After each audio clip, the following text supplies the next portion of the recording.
تو یہ اپنی جان لٹانا ہوا.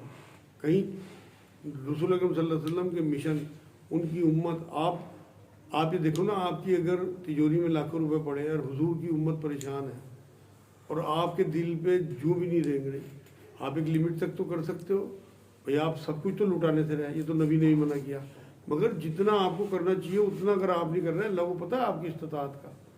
تو یہ آپ کی جان، آپ کا مال، آپ کا علم، آپ کی ہر چیز رسول اللہ صلی اللہ علیہ وسلم کی محبت اس سے زیادہ ہونی چاہیے. تب آپ کا معاملہ ہوا. جیسے صحابہ کرام اپنی جان نچھاور کرنے کو تیار رہتے تھے. اب نبی اکرم صلی اللہ علیہ وسلم کے بارے میں الٹی سیدھی باتیں سن کے اگر آپ کے دل پہ جو بھی نہیں رہ رہی تو آپ کا ایمان باقی نہیں ہے. محبت کا تقاضا یہ ہے کہ آپ بالکل اس بلولے میں رہیں کہ کسی طرح سے جان دینے کا معاملہ آئے گا تو جان دیں. رسول پاک صلی اللہ علیہ وسلم اکیلے کھانا نہیں کھاتے تھے. تو ایک بار ایک صحابی ایک مہمان کو لایا، اس نے بہت زیادہ کھانا کھایا. تو اللہ کے رسول صلی اللہ علیہ وسلم نے کہا کہ بھائی اس کو اگلی بار مت بلانا. تو کیا یہ رسول پاک صلی اللہ علیہ وسلم کی رحمت یا ان کی جو رؤوف الرحیم ہے اس سے میل کھاتی ہے بات؟ بالکل میل کھاتی ہے. تعلیمات کے خلاف ہے نا بات. جو زیادہ کھانے والے لوگ ہیں وہ اللہ رب العزت نے رزق تو اتنا ہی اتارا نا جتنے بندے ہیں. اب جو زیادہ کھا رہے ہیں وہ دوسروں کا کھا رہے ہیں، چاہے وہ مال کمانا ہو اور چاہے وہ کھانا کھانا ہو اور چاہے وہ اسراف کپڑوں میں ہو، چاہے وہ اسراف شادیوں میں ہو. جو بھی جو کر رہا چاہے اس میں ہی کیوں نہ ہو، وہ لوگ اس نظام کو دھرم برم کرنے والے ہیں، پکڑ میں آئیں گے. نبی اکرم صلی اللہ علیہ وسلم نے اس ٹائم نہیں ٹوکا. نبی اکرم صلی اللہ علیہ وسلم نے کھانے دیا اسے. اس ٹائم ٹوکتے تو واقعی خلاف تھا، اصول کے خلاف تھا. نبی خود کم کھاتے تھے اور تمام صحابہ کو کم کھانے کی تلقین کیا کرتے تھے. تو کم کھانا سنت ہے، کم کھانا دین ہے.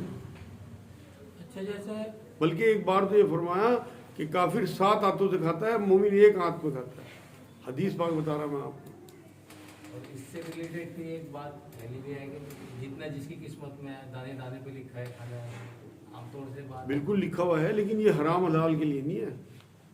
کوئی بہت زیادہ حرام کھا لے تو دانے تو اس کے اتنے ہی تھے، اس نے انہیں حرام کر لیا. دانے دانے پہ لکھا ہوتا ہے، لیکن اس حدیث میں نہیں لکھا کہ اتنے دانے حلال اتنے دانے حرام. یہاں تو حلال کی بات ہو رہی ہے. نہیں، یہاں تو حلال کی بات ہو رہی، مگر وہ زیادہ کھا گیا. اس کے بعد آگے منع فرمایا اللہ کے رسول صلی اللہ علیہ وسلم کہ آگے اسے نہ بلانا. اس ٹائم نہیں منع کیا اسے، اس ٹائم کھانے دیا اسے. وہ تو جو مہمان آتے تھے مکے سے، کافی لوگ انہیں بھی ٹھہراتے تھے مسجد نبوی میں اور ان کا بھی کھانا پینا کرتے تھے. بلکہ لوگ تو بدلہ لینے کے لیے اتنا کھاتے تھے اور پھر رات میں لیٹرین کر کے بستر پہ چلے جاتے تھے، جسے نبی کریم صلی اللہ علیہ وسلم خود دھوتے تھے. اور جب وہ کی چیز بھول گیا لوٹ کے آیا، اس کافی نے دیکھا کہ نبی اپنے ہاتھ سے میری گندگی دھو رہے، تو وہ ایمان میں آ گیا. اچھا، جیسے بیاہ شادیوں میں کھانا چلے اور اس کھانے میں لوگ برباد کریں، تو جو آدمی کھانا دے رہا کیا اس پہ بھی اس کا الزام لگے گا؟ بالکل پکڑ ہوگی. وہ ذمہ دار ہے اس بات کے لیے، کسی کے لیے اسی بات کے لیے کہ اس نے اتنا بڑا انتظام کرا کیوں، سنت طریقے سے کیوں نہیں کیا. اسراف میں آئے گا، اتنا بڑا انتظام کرے گا تو ظاہر سی بات ہے رزق کی بے حرمتی تو ہونی ہے ہر حال میں. تو اسے کیسے روک سکیں؟ اسے اپنے آپ روکے نا، اپنے اوپر. معاشرے کو آپ نہیں روک سکتے. انڈیویجول اگر ہر آدمی معاشرے کا اپنے اوپر اپلائی کرے گا سنتوں کو تو پورا معاشرہ سنت پہ آ جائے گا. فرض کرو ہمارے یہاں شادی، تو ہم کوئی اس قسم کا کوئی بورڈ یا کوئی ایسی چیز لگا سکیں وہاں کی جو بالکل لگا سکتے ہو، سنت ہو گئے. کیا بڑا کام یہی بات کہ بھائی رزق کی بے حرمتی سے بچیں، رزق ضائع کرنے سے بچیں، اتنا ہی کھانا اتاریں جتنا آپ کی ضرورت ہو. اس کے بعد آپ کی ذمہ داری کافی کم ہو جاتی ہے جب بورڈ لگا دیں گے. لیکن اکثر لوگ تو پلیٹ میں کھانا لیا انہوں نے آدھے سے بھی زیادہ چھوڑ دیں اور کہتے ہیں تو برا مان جائیں کہ بھائی مہمان ہیں ہمارے. نہیں تو وہ تو نظام یہاں کا ہم نے ایسا بنا دیا نا. ہم اللہ کی کہاں پرواہ کر رہے ہیں، ہمیں ان مہمانوں کی پرواہ ہے. آپ نے ایک بار دیکھ لیا کہ اس نے ضائع کیا کھانا، اگلی دعوت میں آپ بلائے مت اسے. یہی تو کہا نبی نے اسے. اب ایک اپنے خادم کو کہ آگے کے لیے اسے نہ بلانا کھانے پہ. تو اتنی ہمت بھی تو پیدا کرو کہ اگلی بار اسے کاٹنا دو اس رشتے دار کو جس کا آپ نے پلیٹ بھری ہوئی پھینکتے ہوئے دیکھا آپ نے. لیکن آپ اگلی بار اس سے بھی ڈرو گے کہ یار اسے تو کاٹ دینا دو. اللہ سے نہیں ڈرنے کے کہ ان نے کھانا خراب کرا. تو کیا یہ کھانا کھڑا ہو کھانا چاہیے یا بیٹھے کھانا چاہیے؟ ان کا سوال یہ ہے کھانا کھڑے ہوئے کھانا چاہیے بیٹھ کے.